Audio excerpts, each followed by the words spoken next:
I'm Jess, and if you told me 11 years ago that my life would take such a wild turn, I'd have laughed it off. But here I am, stuck in a reality I never imagined. It all began innocently enough. I met Jack at a mutual friend's barbecue.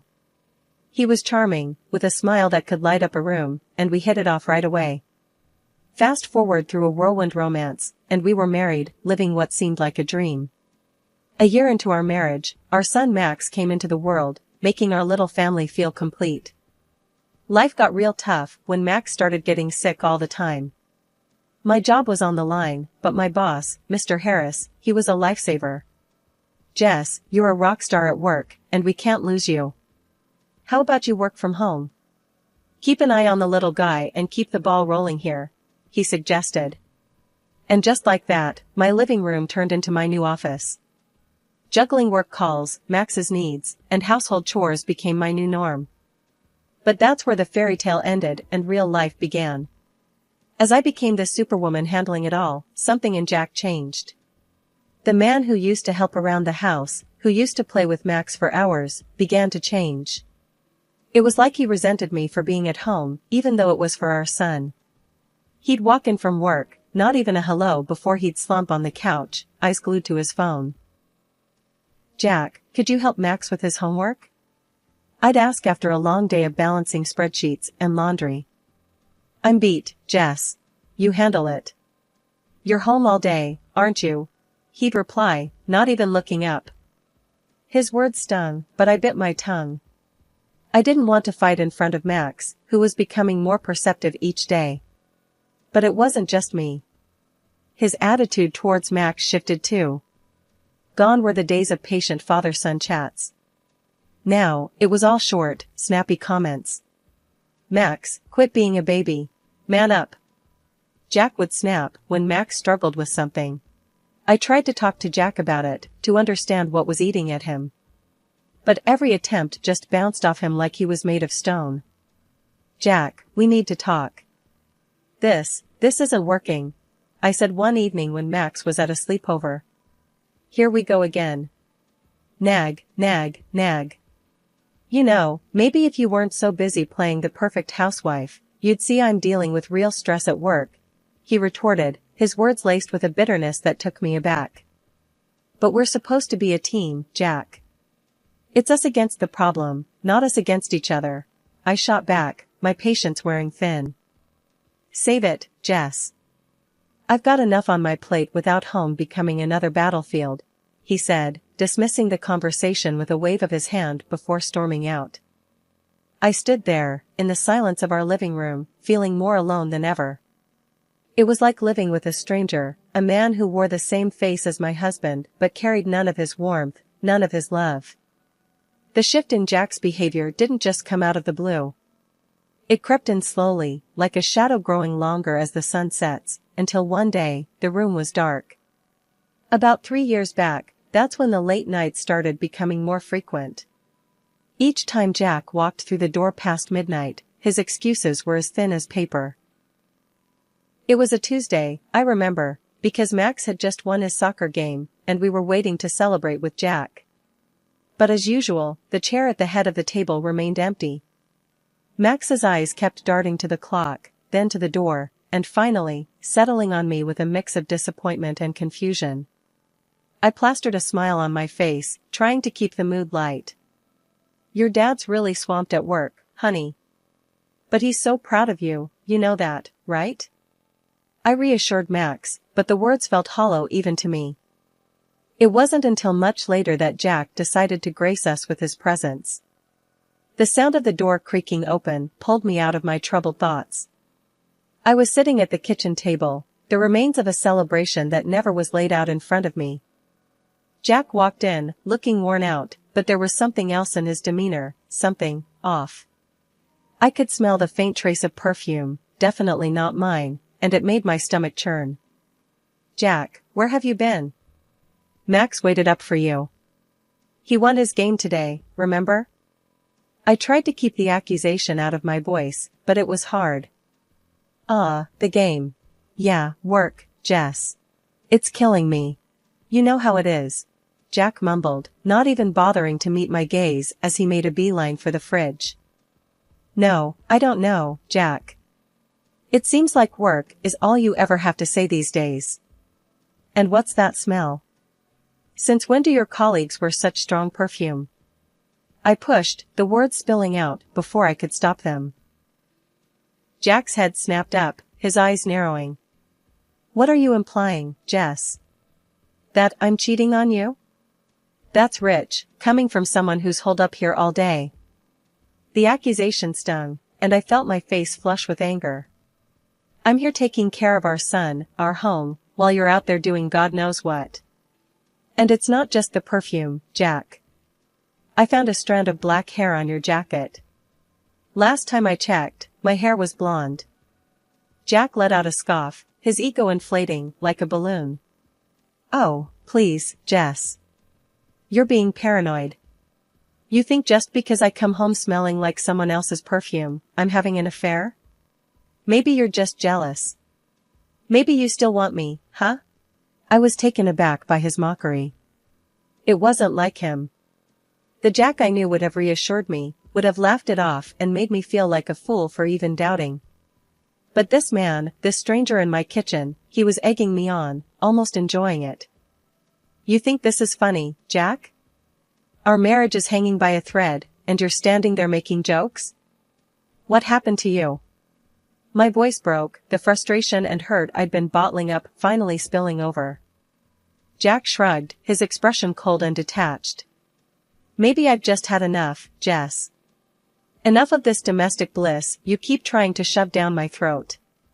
I'm out there busting my ass every day, and I come home to this nagging and suspicion. You want to know where I've been? Out, where I don't have to deal with this crap. With those words, he grabbed a beer from the fridge and headed towards the living room, leaving me standing there, a mix of disbelief and anger coursing through me. As I heard the TV flick on, the familiar sound of laughter from some late-night show filling the house, I realized that the gap between us had grown too wide to bridge with mere words. The day started like any other, with Max's laughter filling the house as I juggled work and household chores. But a call from Mr. Harris changed everything. Jess, we need you in the office today. Big client coming in, and we can't do this without you, he said. I was torn. Max was down with one of his fevers again, and with Jack's unpredictable schedule, I couldn't just leave our son alone. I called Jack, hoping he'd understand the urgency. Jack, it's important. Mr. Harris needs me at the office. Can you come home early today? Max isn't feeling well. Jack's response was a cold splash of reality. Are you kidding me, Jess? You know I can't just leave work in the middle of the day.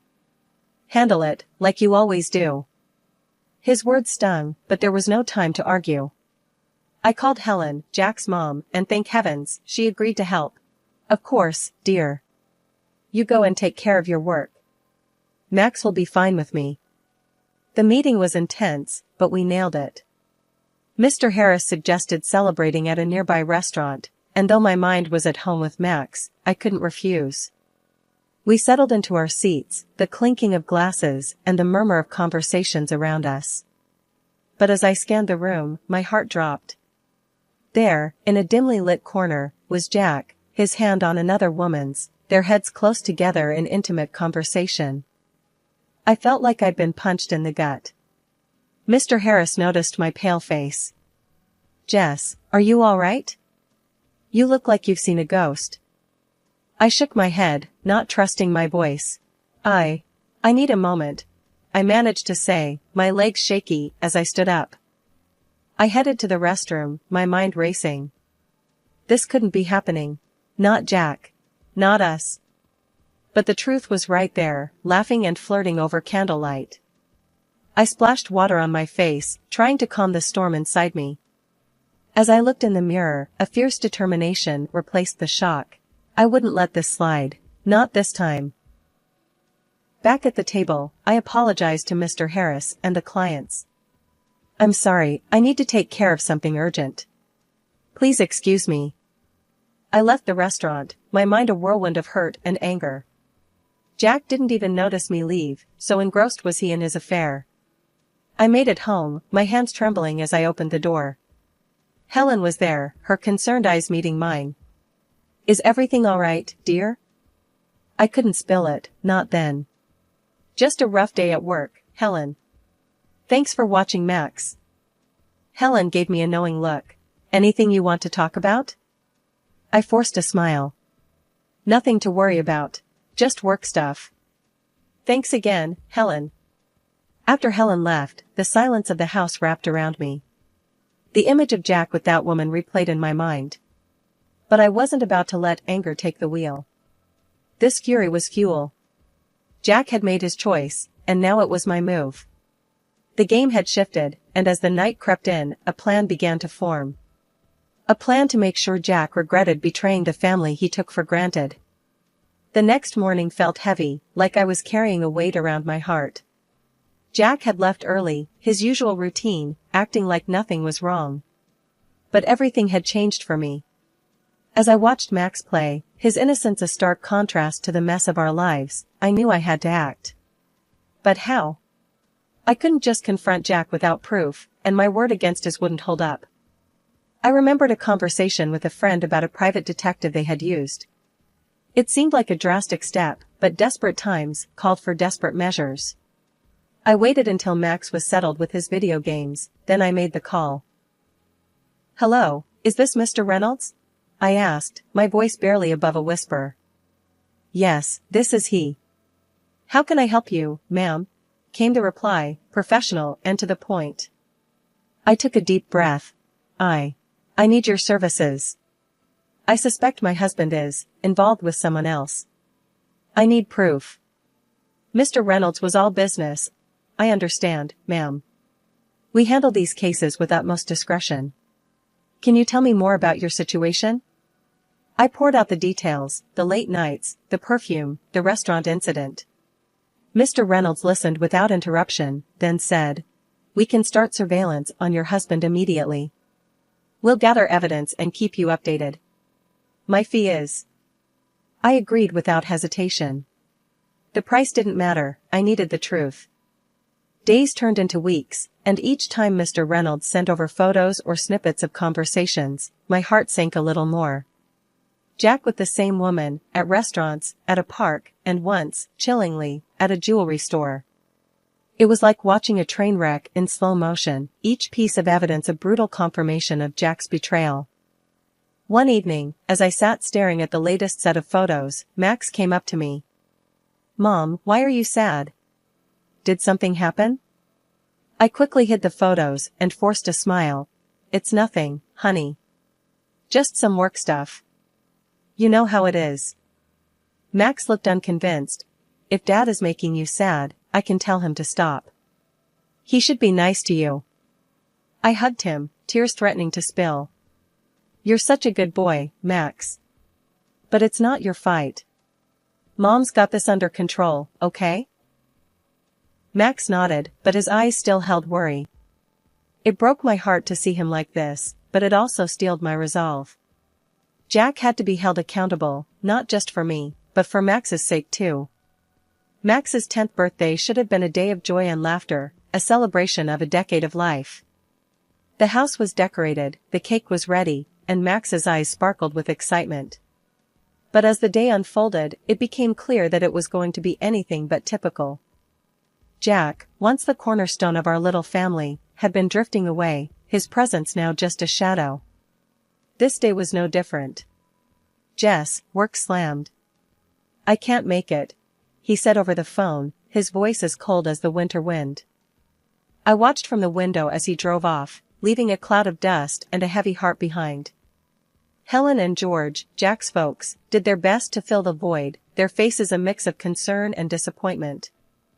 The party was in full swing, the sound of children's laughter a bittersweet melody. Then, out of nowhere, my phone shattered the calm. Jack's voice, panicked and loud, boomed through the speaker. "Our son's been hit. He's at the hospital now." The room froze, the festive air turning to ice. But there, right in front of me, was Max, safe and unharmed. "Jack, check your number." "Max is right here, safe and sound," I said, my voice steady, betraying none of the turmoil inside. There was a pause, a moment of silence that felt like an eternity. Then, a quiet, "Sorry, wrong number," before the line went dead. The room was thick with confusion and unspoken questions. I gently nudged Max towards his room, his new video game in hand. "Go on, sweetie." "I'll be right there," I said, mustering a smile that felt more like a grimace. Once Max was out of sight, I turned to face Helen and George. Their faces were a mix of shock and worry, a silent demand for an explanation hanging in the air. "Helen, George, there's something you need to know," I began, my heart heavy. "Jack hasn't just been buried in work. He's involved with someone else. They have a child together, a little boy."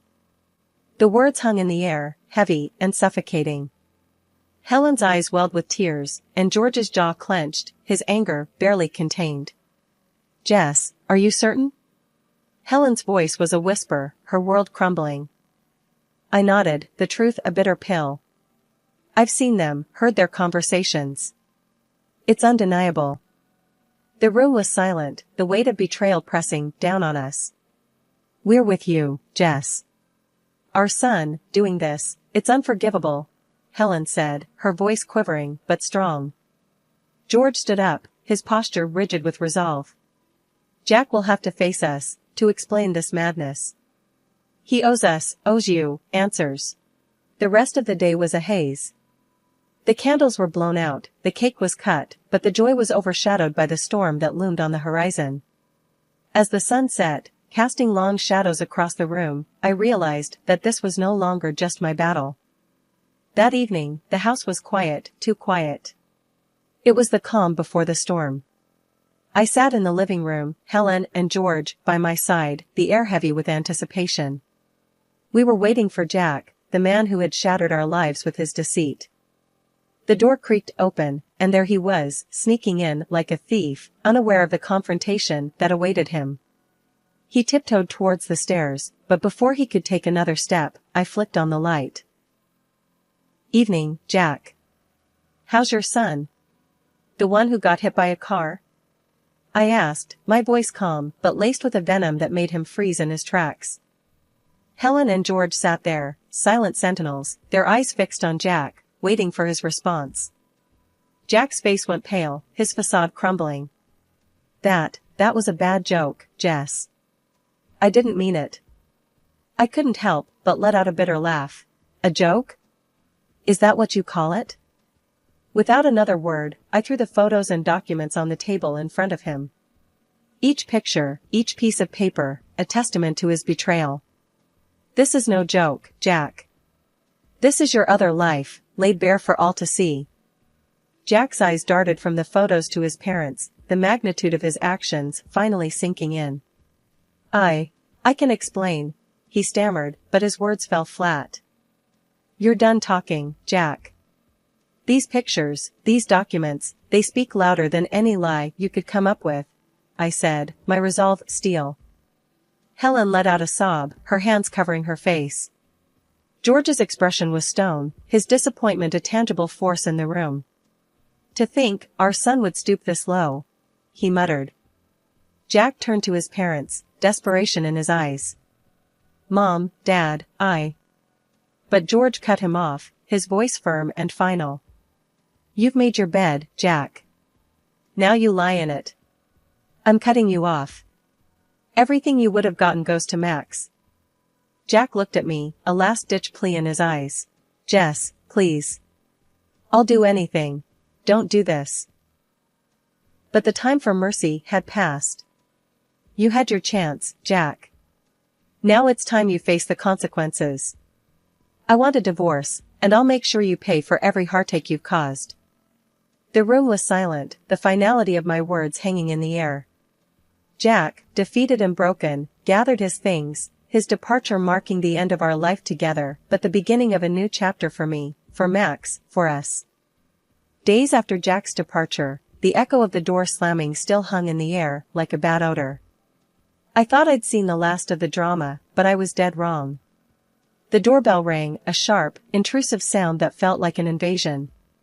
Standing there, with a smirk that could sour milk, was Jack's mistress, her confidence as misplaced as her morals. Well, if it isn't the jilted wife.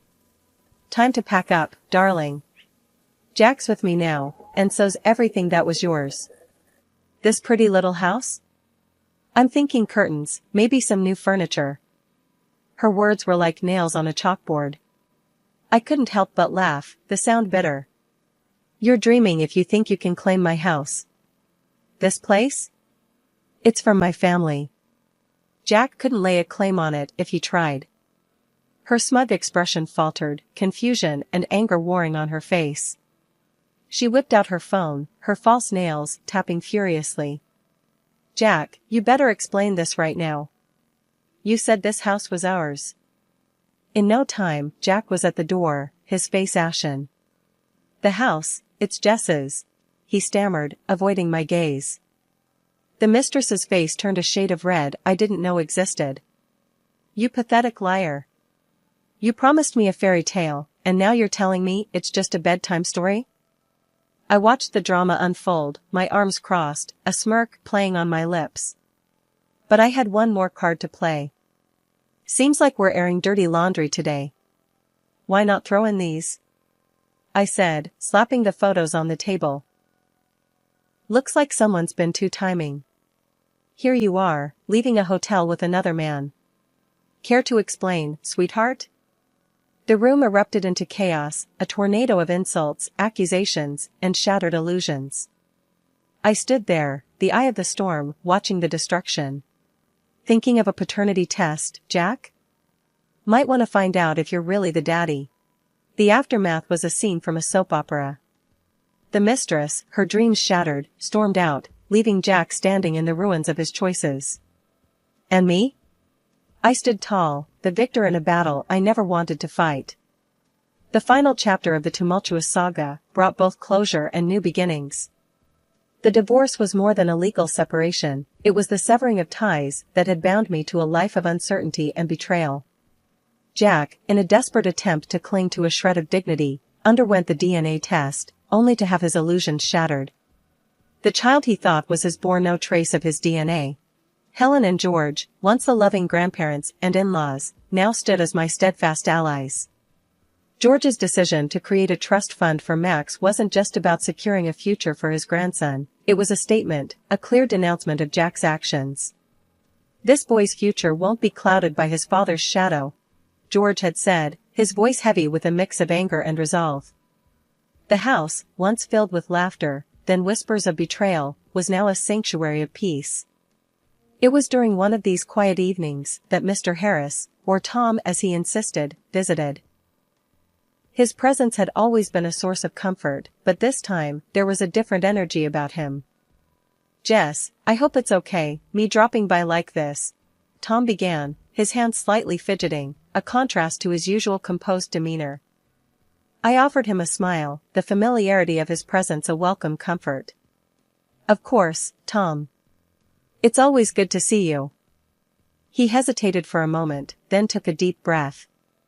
Jess, I've been doing a lot of thinking, especially after everything that's happened. I've seen you handle life's curveballs with such grace and strength. It made me realize something I should have acknowledged a long time ago. The air felt heavy, charged with unspoken words and emotions.